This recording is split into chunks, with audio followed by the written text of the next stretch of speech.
Hi, everyone. Thanks so much for those that have joined us so far. We might just wait a minute or two for some extra attendees to trickle in. In the meantime, you can see the Q&A tab. There's a chat function. As a start, feel free to say hi and let us know where you're joining from while we wait for some more people to drop in.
Cool. Okay. Look, let's.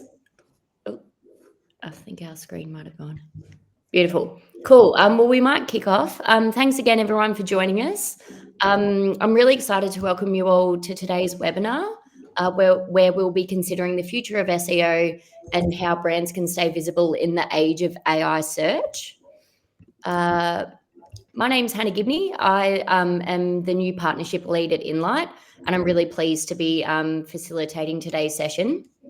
So before I get into introducing our speakers today, just a little bit of housekeeping. The session is being recorded and will be shared with you all to watch on demand afterwards. So you can expect that to hit your inbox in the next couple of days.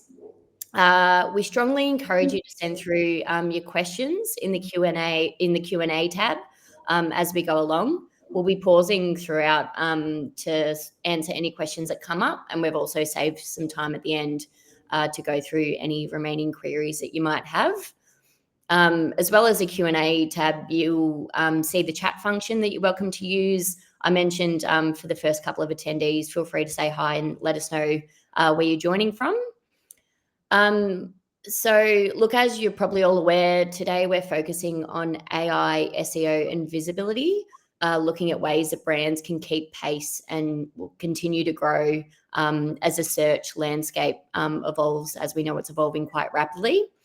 So we'll be covering off the evolution of SEO and AI, looking at brand visibility and discovery, looking at some technical SEO foundations.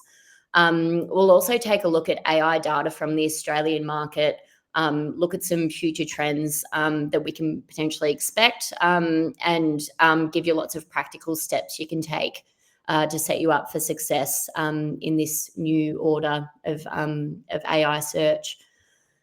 So just really quickly, as an introduction to Inlight, for those of you who might not know much about us, we're a digital product agency based in Clifton Hill.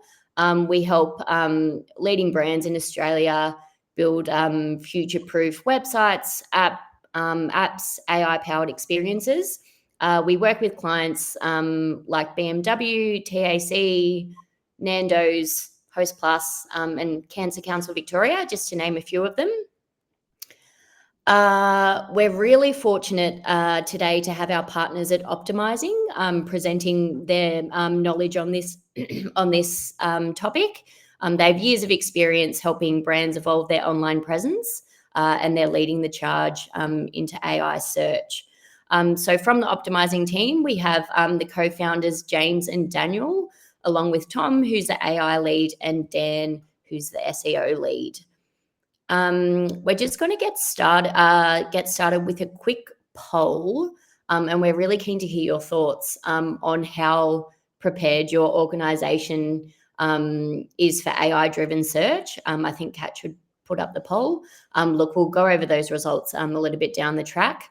But in the meantime, without further ado, I'll hand over to James to get us started. Thanks, James. Cool. Thanks, guys. So just a little background on who Optimizing is to start with. So Inlight have explained who we are, and a lot of you will be going through these Optimizing guys. So Optimizing is an SEO agency, and now we're very focused on AI as well. We've been doing SEO for about 18 years, so we've seen a lot of changes over this time. So AI is definitely a significant change. There's no doubt about that. But we've seen a lot of changes throughout the time we've been in this industry. All the work is performed in-house by our team in Melbourne. We work with a really wide variety of different clients, from e-commerce to enterprise, and everything in between. And we do everything from SEO and geo growth strategies to complex migration across lots of different platforms. We've known the guys at Inlight since we started, and we've worked with them across a lot of projects over the years. So now you got that, let's dive in.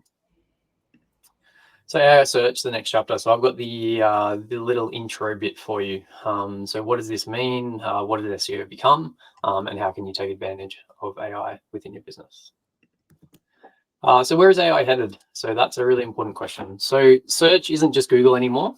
So people are starting their searches in different places. So previously where we would go to Google as our first point of call, now people are starting their discovery phase and their search journey in things like ChatGPT, Claude, Perplexity, Gemini, lots of different platforms. They're looking to get answers first and definitely only leaving that platform when they need to. So it's a different user experience. Even since we started this deck, things are moving really quick, and they do move very quickly in AI. So I've already seen, I think it was last week, ChatGPT's Atlas browser launch, which is pretty interesting and going to sort of see some changes in the marketplace. We saw Google AI mode launch a couple of weeks ago in the Australian market, which was long overdue, but super interesting also. But in AI search, the winners will be the brands that the models trust. And we'll talk about how we build up that trust for sure. But it's about clean facts, consistent signals, recent reviews, clear content, easy to quote, all those kind of things. AI at the moment is really good at giving answers, but it's going to start doing more things than it already is, such as like buying, booking, comparing within the chat. And the search engines become that ecosystem that you spend a lot of time in. So it's very important that we understand how they work, and how you can use them to the fullest for your business. The role of SEO or geo or whatever we want to call it in the end, it doesn't really matter, but it's really still remains the same. So it's to be the brand that is cited when someone is searching for something that you offer to get the end result. So a really important one, the amount of times we've been asked this over the years, in the 18 years of business has been significant, but is SEO dead? And the answer is definitely not. It's definitely changed, it's evolving, and the things that we do are changing. The platforms that we use are changing, but the end result is still the same. So AI search hasn't killed SEO, but it's definitely given everyone a nudge to do it more properly, and it definitely filters out the bad stuff. So AI definitely changes the path that people use to get to your website, but it definitely doesn't change the need for what you offer and for the platform that you have. People still looking to buy, call, book, and visit real businesses, that's for sure. AI is really good at answering questions, but at the moment, I say at the moment, who knows what comes going forward, they can't actually deliver the service or the experience to you. So SEO definitely expands, it changes, but we still have to earn that visibility across different surfaces and different engines. The impact on search is significant, and we're already seeing a lot of that, even sort of, I guess, like with the small uptake we have at the moment. Organic CTR and clicks have already started to go down. So we're seeing this across a lot of our clients already that are pretty heavily invested in informational type content. Google is already stealing a lot of this through its AI overviews and different mechanisms, and people are using ChatGPT to find those informational answers, and that's just changing. So we just have to accept that. What becomes really important is how your brand is mentioned. So that becomes a big part of what we do now, sort of seeing how your brand is mentioned, how it's mentioned across engines and how it's mentioned across different websites. The biggest change is like how people search. So it's fundamentally changing and we need to adapt with that. A pretty simple but good quote from Danny Sullivan, who's a bit of an OG in the SEO world. He just said, "Good SEO is good geo." So for us, that rings pretty true. So we're sort of, I guess, like we're in the same boat, so we feel the same way. So the techniques and the fundamentals remain pretty similar. It's about building your brand. It's about building the content of the website and providing a good user experience for the user. If we can do those things, AI is going to like you just like Google does and your customers do. So yeah, as I said, basics still remain. So strong brands, useful content, it's a tidy site structure are really good for geo. Google rankings still matter a lot for now. So we'll go into that a little more sort of within the presentation. Tom's got some really good data on that. But definitely don't forget about Google search for now. It's still about 85% of search traffic, organic search traffic. So it's pretty significant, and it's something that we want to evolve our strategies for sure, but we also don't want to forget about what's driving most of the traffic right now. Dan will go into some good tweaks. Sorry, next slide. Dan will go into some good tweaks around what we can actually do for geo, and that'll make more sense once we go through that. Cool. So next up, platforms. So you can't really talk about this stuff without talking about how people are actually searching. So let's go through that now. So the main players in the market, we're going to sort of classify them as 5 main players that we need to worry about. So obviously Google is pretty big. They have a lot of different aspects to their product. They still have traditional Google search, so the classic results, the 10 blue links. That's still pretty significant in terms of traffic at the moment. Embedded in that, they also have AI overviews, and now we've seen in the last couple of weeks they've got AI mode, which has come in, and of course they've got the Gemini tool as well. ChatGPT, that's going to drive most of the traffic, and Tom's study will sort of show that a little more, but it's driving the lion's share of the AI traffic at the moment. And they also have its own browser, which launched a couple of weeks ago. Then we've got Perplexity, also have their own browser with Comet. Then we have Claude, which is really good around Claude Code, and for written word, that's working quite well. And then probably the last one, definitely can't sleep on Copilot. Copilot is very big in enterprise level organizations because it's baked in, and quite often that can be the only platform they use. So that's a good one to think about too. I touched on this a little bit before, but how big is AI search at the moment? And it is significant for sure, and it's growing really fast. That traditional Google search is still the lion's share of traffic at the moment. So as you can see in this graph here, you can sort of see the projected growth over the next couple of years is going to be significant. But we definitely don't want to throw out what we're doing right now, because there's still significant, I guess, commercial benefit from traditional Google search. We're seeing ChatGPT, Claude, Perplexity handle like hundreds of millions of queries a day, and that's growing, but you won't necessarily see that reflected in your organic search traffic at all. Early signals are showing 10-15% of professional knowledge searchers are using AI search as their first process in that decision-making process, which is really interesting, and using that to shortlist options and then potentially going to the websites and the businesses themselves. So although AI is definitely growing, it's not just about Google search, it's not just about AI, it's really about appearing everywhere at the moment, and making sure we cover all aspects of that funnel. Cool. So that's enough from me for a little bit. I'm going to hand over to Daniel, who's going to explain a little more about how this works from a practical sense. Cool. Thanks, James. Hey, everyone. Today, I just want to run through a bit about how we got to this magic of AI search, and then the background of the major functions that happen behind the scenes to make it all work. And just for the sake of keeping it on time and everyone can get to lunch, we might oversimplify some of the concepts here too. So firstly, we all know how Google has worked for the last couple of decades. You type in your queries such as golden retriever, and then with little magic, it goes and grabs web pages that's in its index and matches it against those keywords. That's your classic 10 blue links. Now with AI search, it can pull information from its training data from the live web pages, images and videos, and then give you that single unique answer instead of making you go hunting through the 10 blue links. As James touched on, the goal of connecting people with information hasn't changed at all. It's really just the delivery of it. So now let's walk through how AI actually does crawl the web. This process is essentially the same method that Google's used for forever, basically. It takes its known trusted sources and then follows the links outwards to map the web. Where it could get potentially different in the future is where partnerships have been formed, such as OpenAI with Associated Press, Reddit, Stack Overflow, and others. So obviously, don't panic if you see that OAI search bot in your server logs.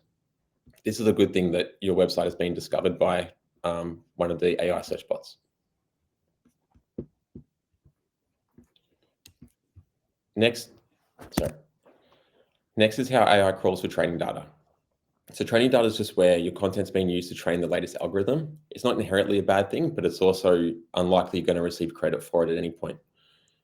The bot's going to go discover and fetch the main content from your website, such as headings, copy, and structured data, and then throw out any noise such as ads, nabs, and privacy policies. These long pages then get chunked into meaningful passages, so think just like a sentence or two. And then each chunk is vectorized, which is just like a fancy way of saying it turns those chunks into numbers, which can then be easily retrieved later on. So when you see that GPT bot in your server logs, then you know your content is potentially being used in some training data, and Dan will cover if you do want to opt out of that a bit later on.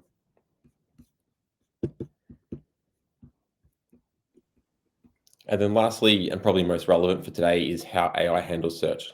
So this is where it's going to go and make live calls to the web and grab fresh information that isn't already in their training data. So think about queries such as like breaking news or find a dog breeder near me. When you enter your search query, the system first creates a plan for how to answer it. It's going to detect your location from your IP address and then expand or clarify your query. And it can even check newer innovations such as ChatGPT's memory function and give itself some other relevant contexts.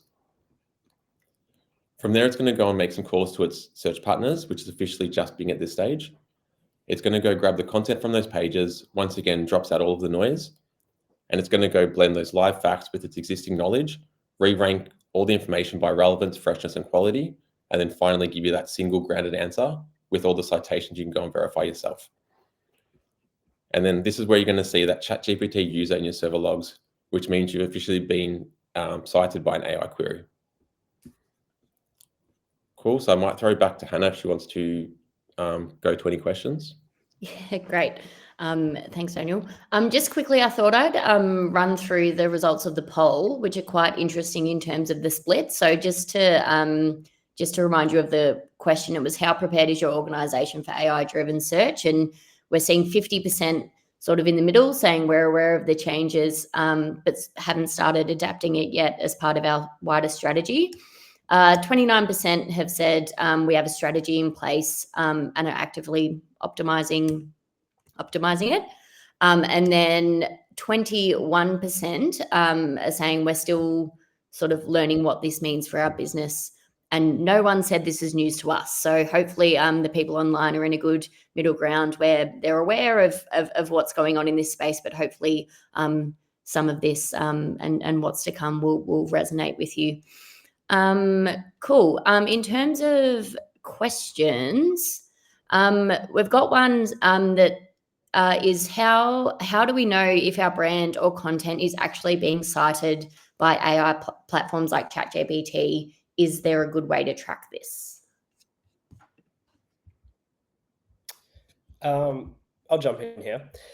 So it is very hard to track, especially given that you can ask the same question to AI 10 or 20 times and get 10 or 20 answers.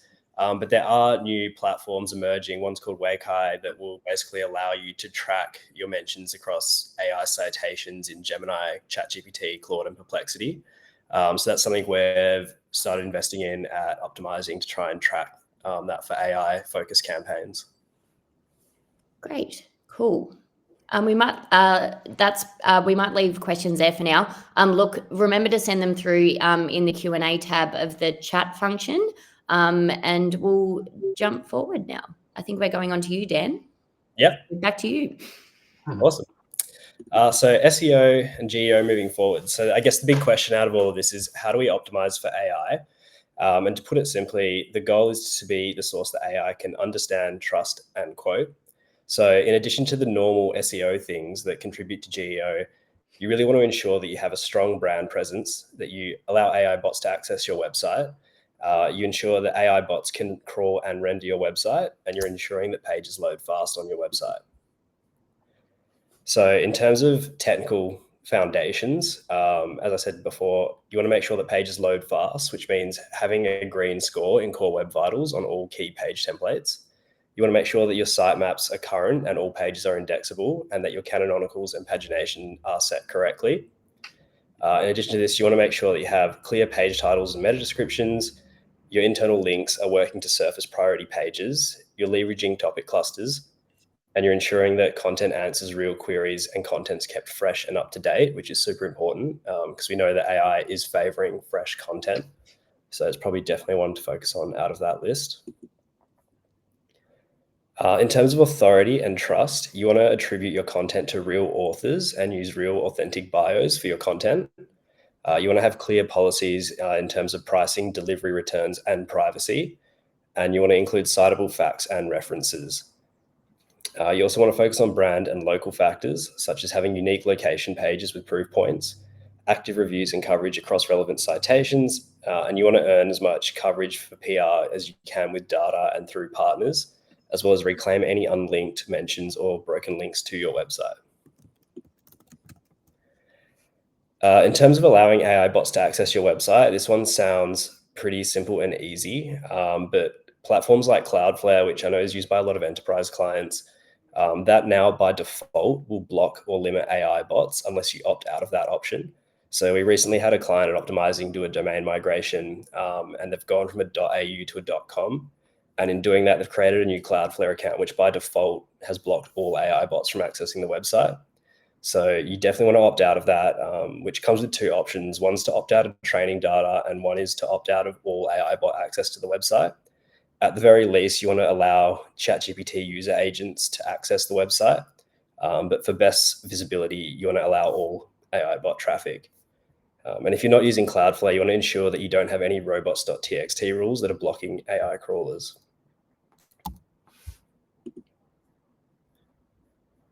You also really want to make sure that content can be rendered by AI. Not a lot of people know this one, but ChatGPT, Claude, and Perplexity don't render JavaScript. So if your website's built using a JavaScript framework, there's a good chance that the content can't be seen if it's using client-side rendering, which basically means that the browser's putting the content together. Google Gemini doesn't have this issue because it uses Google infrastructure, but all the other AI bots do have that issue. So you definitely want to test that on your website. You can test that by getting a Chrome extension called Toggle.js, which turns JavaScript off in your browser. And that'll show you what ChatGPT sees when it tries to access your website. You want to ensure that your pages load fast. There was a recent study that found ChatGPT's crawlers abandoned up to 5% of requests before the website had time to respond. And the reason being is that ChatGPT wants to give you answers really quickly. So if it retrieves 20 websites and yours is the last to load, you won't be cited.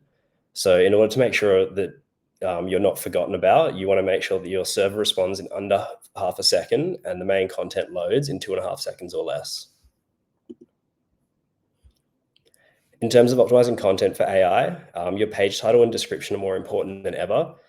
Sometimes when ChatGPT fetches the results, it can fetch up to 20, 30 results, and it will decide which ones to use based on the title and description of the page before then actually accessing the website. So you really want to make sure that your page titles and meta descriptions are optimized and that your content's fresh and you have good domain credibility. So with that, I'll pass over to Tom. Sorry, Dan. I just might jump in quickly, just because there's a few questions related to this section, so you might be the best person to answer those. So a question from Louisa was, how often should new content be added in relation to being fresh? I think it's as much about adding fresh content as keeping old content up to date. What we've seen with the recent studies that have come out is that AI is always going to prefer fresh content, even more so than Google. So making sure that all your key pages are regularly updated, especially when it comes to informational content, in that case, even more so. But definitely producing content regularly is highly recommended. Great, cool. And then a question from Felicity. How about using AI to write some of the content? Yeah, so we get this one a lot. What we've actually seen is that unless you're pumping out AI slop programmatically, if AI assisted content is actually ranking better in search engines than some human written content. And it's basically just because it's written by AI and it's easy for AI to understand. There is the flip side of that, though, where you have websites that pump out AI generated slop and they end up getting penalized pretty quickly. When it's done in bulk across hundreds or thousands of pages, it's quite easy for Google to pick up on. But at the moment, Google doesn't have the resources to sort of determine whether an individual page has been written by AI or not. So definitely recommend leveraging it in order to make your content better, as long as it's not done in bulk. Great. I'm sure quite a few people on the call will be happy to hear that. Yeah. And then a final question. Do we know how often AI crawls are performed compared to Google crawls, etc.? Oh, at the moment, I mean, that's a hard one. It depends if you're talking about like an individual AI bot, like OpenAI, or all AI bots. I would say at the moment, the sum of all AI bot traffic is probably equal to or greater than Google. Just because they're always scraping the web for training data, as well as people, pasting in links to ChatGPT that are also getting read. So I'd say that AI bots are probably, just as active, if not more so, than Google's AI bot. Great, cool, thank you. Now it's your turn, Tom. All right, thanks, Hannah. Hey, everyone. So naturally, with so much news all the time around AI and everyone's jumping on LinkedIn and there's AI related content, we thought, why not actually just leverage all the data we have access to and really get a proper kind of definitive understanding of, well, how much traffic actually is arriving at people's websites now through these AI platforms. So we looked at a whole bunch of data, mostly ranging from September last year until this past September, across 118 different Australian businesses through a variety of different AI platforms. Just noting that we did this study before AI mode actually launched in Australia, so that won't be kind of factored into the data we're presenting here. The actual platforms that the websites that we looked at ranged from a whole, different kind of breadth of industry places, professional services, healthcare, tourism, etc. 45 of the websites were e-com, and we were particularly keen to learn how AI is currently impacting shopping behavior. So we'll go into that in a bit more detail. And 76 of the websites were lead gen or service-based websites. So overall, we analyzed around 25 million sessions across GA4. Just noting as well that attribution to AI platforms isn't kind of perfect just yet. So this won't be 100% accurate, let's say. It's a good indication of where things are going, but there's lots of AI traffic that currently isn't actually kind of factored into GA4 as being directly from AI. It might be counted as direct or organic still.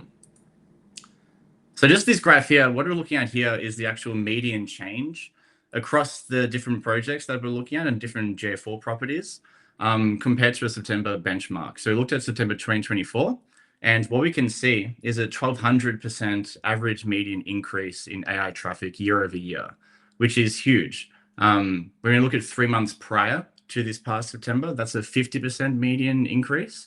And even month over month, we're looking at a 20% median increase in AI traffic. So as you can see by the graph, there was a bit of a kind of, a bit of a plateau a few months ago, but things have kind of just ramped up again. And there's no reason to think that's going to stop anytime soon. So the takeaway from this really is that AI traffic is increasing and it's going to continue to increase. So it's something to keep on your radar for sure. What we've also noticed, and this was a really interesting trend for me personally, I want to know, well, how many of the websites in this data set are actually getting any AI traffic at all? And what we can see is in 2023, there was about 14% of websites. So September 2023, 14% of websites had some AI traffic. Looking at last September, that was 60% of websites, so big growth in that period of time. And then this past September, it was 88.5% of all the websites that we're looking at, they all received some AI traffic. So basically it means if you manage a website, there's a strong chance that people have arrived at it through AI. Granted, we do SEO optimization of these websites, so we've optimized the heck out of them to get traffic. So it may not apply to everyone, but if you're doing SEO and you're doing a good job, then there's a good chance that that's working in your favor to some extent.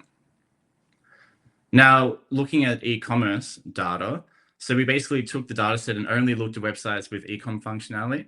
And we were curious to see how does this actually translate into purchase conversions and transactions. So what we've seen here is organic conversions for this data set averaged about 1.60% conversion rate for purchases on e-com websites, whereas AI lags behind just a touch at 1.35%. So that does kind of make a difference in practice, even though the numbers seem pretty close. My kind of educated assumption as to why the conversion rate's a bit lower with AI would just be on account of people aren't really used to using ChatGPT or other AI platforms for shopping just yet, although that's going to change, I think, in the short term.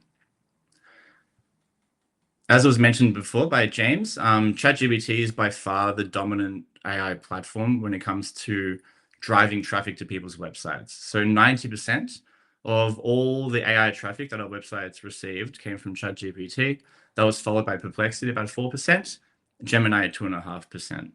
So GPT is the main player to keep an eye on, especially given they've recently teamed up with Shopify to actually allow Shopify integration into ChatGPT, which ties into my next point.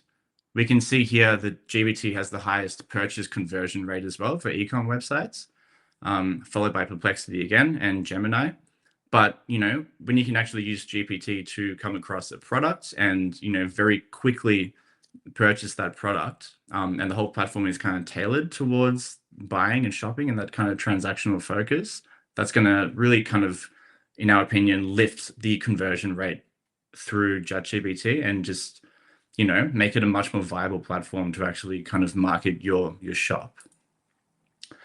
So the too long didn't read is that it's a small piece of the pie right now, the AI traffic, but it's growing at a tremendous rate, 1,200% year-over-year average across our client base. Almost all the websites in our study have received some AI traffic.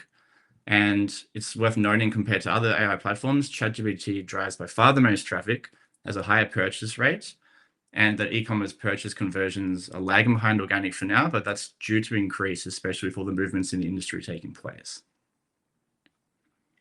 So I don't know if there's any questions on that one, or if you move into the next slide.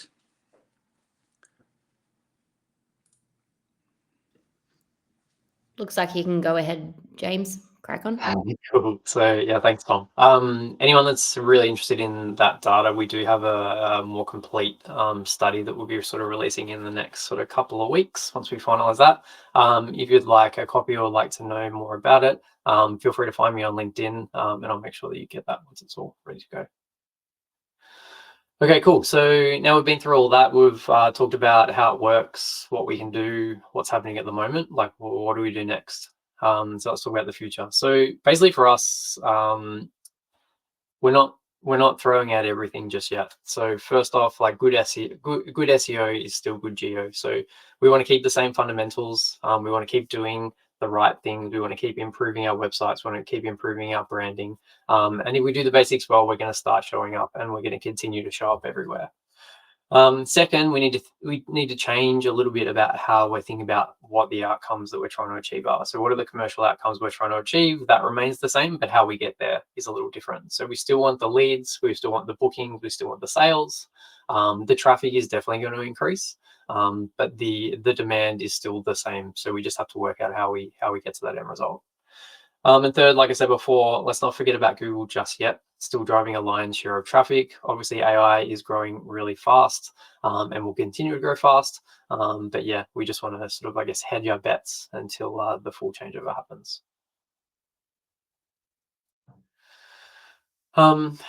It can be a little daunting to work out, like, what do you actually do with this stuff? So obviously we're saying, like, invest in SEO, invest in content, all that kind of thing. If we want to specifically talk about like AI, what can you actually do? There's a few things that we're doing at the moment across our client base, which might sort of help you make their decisions. So across like a big state tourism body, we're doing some in-depth AI and SEO visibility reporting and action planning, sort of a roadmap for them, how they can integrate it into their process. Obviously, Dan talked about it earlier. Prompt reporting is an interesting one. I think like we kind of consider it kind of like keyword reporting has been for SEO over the years. It's a good measurement tool to sort of monitor trends. And yeah, that's something we're sort of rolling out across our retail and enterprise clients at the moment. I think like at a minimum, I think like, Tom's study is interesting, but digging into your own Google Analytics data if you haven't already and sort of seeing the impact of AI traffic across your business is super important. Knowing is traffic actually getting there, how it's converting, what platforms it's coming from. And I think that's something you should be regularly reporting on as part of your dashboards from now on, basically. And lastly, like we're doing some lunch and learn sessions across our client base as well. So upskilling teams on just like this presentation, how AI works, and I guess like what they can do in terms of next steps. And that's kind of it from the optimizing team. I'll hand over to Hannah. Yeah, great. Thanks, James. We've got some more questions coming through. From Ben, just a reminder of what the name of the AI search tracking platform you mentioned earlier was. That was Waikay, which is spelled Waikay. And the website is waikay.io. Great, cool, thank you. I would say with tracking tools at the moment, there's so many. There's heaps of tools. I'd say they're all like they're relatively similar in their function and the way they work at the moment. I think that's going to change over the next period of time. But yeah, we've been trying out a couple. There's also one called Hall, which is based out of Sydney, which is quite cool. But yeah, lots of different tools at the moment. Yeah, it's sort of at that point where the SEO tools were about 10 years ago, sort of waiting to see which one triumphs. Or whether we build our own. Yeah, great, cool, thanks. Look, there's one more question in the chat which we'll go to now. Oh, there's another couple coming through. Look, yeah, if you send through your questions now, just so you don't miss out. But yeah, look, one from Alex. What is the best GEO/AI search measurement tool you've used, and how do you justify the additional cost to clients? It's a good one. I think we talked about the platforms. That's probably covered already in terms of the measurement tool. I think like around the cost to clients is an interesting one, and that's like an ongoing discussion that we're having at the moment. I would say like most of these tools are fairly some of them are cost prohibitive, but they are quite expensive. So I guess it's up to clients like how valuable they think the data is, and I mean we're still learning that as well, so working out like the value of that to clients. But yeah, some of them are quite interested in seeing that data in the immediate term anyway. Great, cool, thank you. One from Jake. Any thoughts on the idea that LLMs are running out of useful training data, especially with the vast majority of AI content now being at least partially AI generated? Is it just increased usability from here?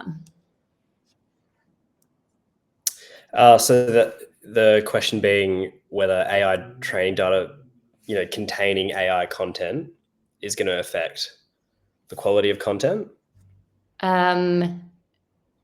Yes, I think that's my read of it. Yeah, so there was a study quite recently on what happens if AI is trained on AI content repeatedly, and what they found was the quality of the output ended up totally incoherent. So the more that process is sort of repeated, the worse the final result is in terms of the quality of the AI's output. So that is a really big issue. And I think what you'll start to see more of is watermarking in AI responses. So, at the moment, if you ask ChatGPT a question and it sort of answers with a very specific format and writing style.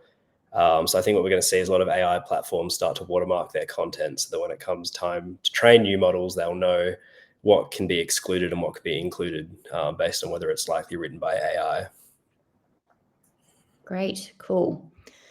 Okay, well, look, we might wrap that one for today. A big thank you to James, Daniel, Dan, and Tom from Optimising for your insights. Look, it was really, really useful, and hopefully everyone on the line got some good stuff out of it. So as I mentioned earlier, we'll be sending around a recording in the coming days. So look out for that, and feel free to share it sort of within your organisations and whoever else might be interested. Thanks everyone for tuning in. You can feel free to reach out to myself at Inlight or James at Optimising. If anything in particular resonated with you today that you'd like to discuss further, I think I can speak for James when I say we're always open to hearing from people. So look, thanks again, and yeah, look, enjoy your lunch and hope to see you again at future events. Thanks, everyone. Cheers.